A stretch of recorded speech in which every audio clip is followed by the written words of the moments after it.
శ్రీమాత్రే నమః అండి. లలితా సహస్రనామంలో మొదటి శ్లోకం చూద్దామండి.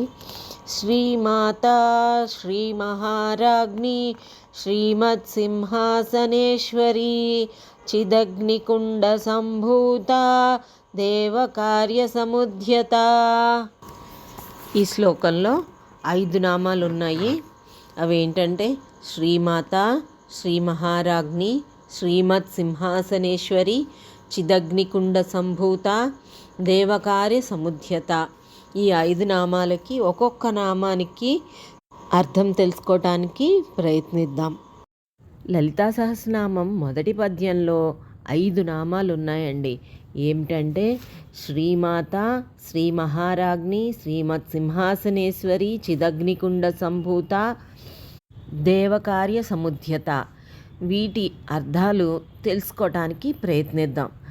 ఇన్డెప్త్ మనం తెలుసుకోలేము, పైన ఉన్న అర్థాలు మాత్రం తెలుసుకుందాం. మొదటిది శ్రీమాత. శ్రీ అంటే ఏంటండి? లక్ష్మీదేవి అంటే సంపదలిచ్చు తల్లి. మాత అన్న, శ్రీమాత అన్న ఆ మహాలక్ష్మికే వర్తిస్తుంది. ఒకటి బ్రాహ్మీ మాత, మరొకటి వైష్ణవీ లక్ష్మి. శ్రీ శుభకరం కూడా శ్రీమాత తమ పిల్లలకు అన్నీ సమకూర్చి పెడుతుంది, జ్ఞానం ఇస్తుంది, మంచి చెడులు చెబుతుంది, ప్రేమిస్తుంది, గమ్యం నిర్దేశిస్తుంది. మన అందరినీ పోషించే, రక్షించే తల్లి. తల్లిదండ్రులు, గురువు ఆమె. అటువంటి మాతృమూర్తి అయిన దేవికి నమస్కారములు. సమస్త చరాచర వస్తు ప్రపంచానికి తల్లి అయిన శ్రీమాతకు నమస్కారములు. శ్రీ మహారాజ్ఞి అంటే అండి ఈ లోకాలు, ఈ లలితా పరమేశ్వరి 3 లోకాలు పరిపాలించే మహారాణి. సకల చరాచర జగత్తును పరిపాలించు సర్వజ్ఞురాలు. అటువంటి మహారాజ్ఞికి నమస్కారములు. సమస్త లోకాలు పాలించే తల్లికి నమస్కారములు.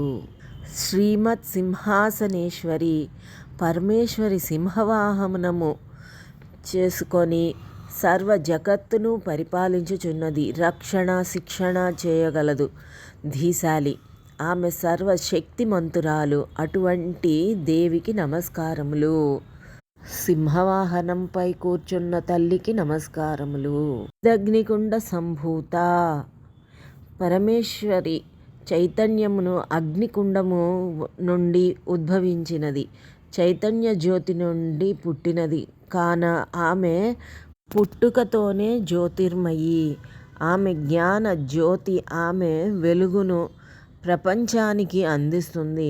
ఆమె కృపతో జీవుల అజ్ఞాన అంధకారాన్ని నశింపచేసే మోక్షప్రదాయిని. అటువంటి దేవికి నమస్కారములు. చిత్ ప్లస్ అగ్ని అనే కుండము శుద్ధ చైతన్యము నుండి ఉద్భవించిన తల్లికి నమస్కారములు. దేవకార్య సముద్యత. పరమేశ్వరి దేవతలు విన్నపాలను మన్నించి లోక కళ్యాణార్థం అనేక రూపాలను ధరించి రాక్షస సంహారం చేసింది.